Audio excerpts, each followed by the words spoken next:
Assalamu dear student. Today our topic is cost of production report. Dear student, हम discuss कर रहे थे cost of production के बारे में, लेकिन आज हम कॉस्ट बुक प्रोफेसर शेर नदीम साहब उनकी बुक के अंदर, जो कि हमारे पास रेड बुक है, उसके अंदर हम एक प्रॉब्लम आज यूज करेंगे, वो है 9.31। और उसके अंदर कॉस्ट ऑफ प्रोडक्शन के अंदर हम जो टॉपिक डिस्कस करेंगे वो हमारे पास है इक्विवेलेंट प्रोडक्शन। इक्विवेलेंट प्रोडक्शन, उसके अंदर हम एवरेज मेथड यूज करेंगे। तो उसके अंदर हमने एक प्रॉब्लम ली है, वो आपको हल कराते हैं ताकि स्टूडेंट को इसके कंसेप्ट के बारे में मुकम्मल कंफर्म हो जाए, और ये प्रॉब्लम जो है इसको हल करते हैं ताकि बच्चे का कंसेप्ट क्लियर हो जाए। डियर स्टूडेंट, हमारे पास ये प्रॉब्लम है 9.31। तो उसको हम डिस्कस करते हैं कि इक्विवेलेंट प्रोडक्शन के हम इस फार्मूले को यूज करेंगे। तो इसके अंदर हम ये देखते हैं कि कॉस्ट ऑफ प्रोडक्शन के अंदर हम इसको किस तरीके से एक प्रॉब्लम के जरिए हल करते हैं। तो डियर स्टूडेंट, ये देखें कि following information is available for the Comi manufacturing company है। तो इसके अंदर हम ये देखेंगे कि हमारे पास वर्क इन प्रोसेस जनवरी 1, वर्क इन प्रोसेस जनवरी 1। इसके अंदर हम ये देखते हैं कि जब एक वर्किंग प्रोसेस में कोई भी वर्क अंडर प्रोसेस है, तो उसके अंदर हम ये देखते हैं कि वो कहते हैं कि 75% कंप्लीट एज टू मटेरियल, कि वो कहते हैं मटेरियल जो है वो 75% कंप्लीटेड है। एंड कन्वर्जन कॉस्ट जो है वो है कि इसके अंदर कन्वर्जन कॉस्ट को हम जब नोट करेंगे तो conversion cost and conversion cost कि हमारे पास मटेरियल और कन्वर्जन कॉस्ट जो है वो 75% कंप्लीटेड है। तो डियर स्टूडेंट्स, के अंदर हम ये देखते हैं कि हमारे पास 4000 और हमारे पास कन्वर्जन कॉस्ट 46,000 है। तो डियर स्टूडेंट्स, उसके अंदर हम ये देखेंगे हमारे पास यूनिट स्टार्टेड इन प्रोसेस। इसके अंदर हम फिर ये देखेंगे कि यूनिट ट्रांसफर आउट, कि यूनिट ट्रांसफर कितने हो गए, ऐसे यूनिट जो कंप्लीट हुए और आगे ट्रांसफर हो गए वो कितने, वो 36,000। और इसके साथ कि unit completed and on hand, कि ऐसे यूनिट जो कंप्लीट हुए लेकिन अभी मैन्युफैक्चरिंग कंपनी के अंदर, मैन्युफैक्चरिंग कंपनी के अंदर जो कंपनी मैन्युफैक्चरिंग कर रही है उसके अंदर है, वो तो या तो स्टोर के अंदर है या फिर उसी कंपनी के अंदर है। तो हम फिर ये देखेंगे हमारे पास जो है वो कितने हैं, वो 8000 है। फिर हम ये देखते हैं स्टूडेंट कि हमारे पास यूनिट स्टिल इन प्रोसेस। फिर हम ये देखते हैं कि ऐसे यूनिट जो अभी अंडर प्रोसेस है, जो प्रोडक्शन प्रोसेस के अंदर है, तो फिर हम वो यूनिट देखेंगे। तो उसके अंदर हम ये देखते हैं कि ऑल मटेरियल 33 1/3% कन्वर्जन कॉस्ट, वो हमारे पास जो है वो 6000 है। इस तरीके से हम ये देखते हैं कि हमारे पास 15,000 जो है ये 50,000 है, और ये भी हमारे पास 50,000 है, और ये हमारे पास एक प्रॉब्लम है जिसको हम हल करेंगे, वो इक्विवेलेंट प्रोडक्शन के अंदर एवरेज मेथड के अंदर हम हल करेंगे।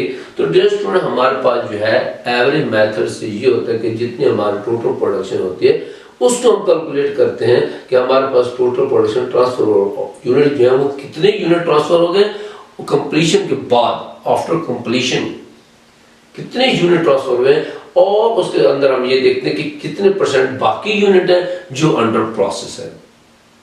तो डियर स्टूडेंट्स, के अंदर हम ये देखते हैं कि अब हमारे पास जो इस प्रॉब्लम को हल करते हैं, तो इसके अंदर हम ये देखते हैं कि यूनिट्स कंप्लीटेड, कि हमने इस प्रॉब्लम को हल किया कि यूनिट कंप्लीटेड, और ये हमारे पास मटेरियल है और ये हमारे पास कन्वर्जन कॉस्ट है। डियर स्टूडेंट्स, से पहले हम आपको बता दें कन्वर्जन कॉस्ट जो है that cost which is consist of labor cost and factory cost। Conversion cost जो है उसके अंदर हमारे पास लेबर कॉस्ट भी होती है और फैक्ट्री ओवरहेड कॉस्ट भी होती है, जिसको हम कन्वर्जन कॉस्ट कहते हैं। तो जिस पर ये देखें कि यूनिट कंप्लीटेड मटेरियल के अंदर और हमारे कन्वर्जन कॉस्ट के अंदर जो हम देखते हैं कि हमारे पास मटेरियल कॉस्ट कितनी है और कन्वर्जन कॉस्ट कितनी है। तो इसके फिर हम ये देखते हैं कि हमारे पास ट्रांसफर आउट, कि हमारे पास ट्रांसफर जो यूनिट है वो जो ट्रांसफर किए वो 36,000 है। और उसके बाद हम ये देखते हैं कि यूनिट कंप्लीट बट इन है, कि वो यूनिट जो कंप्लीट हो गए लेकिन अभी उनके पास मौजूद है, वो हमारे पास 8,000 है।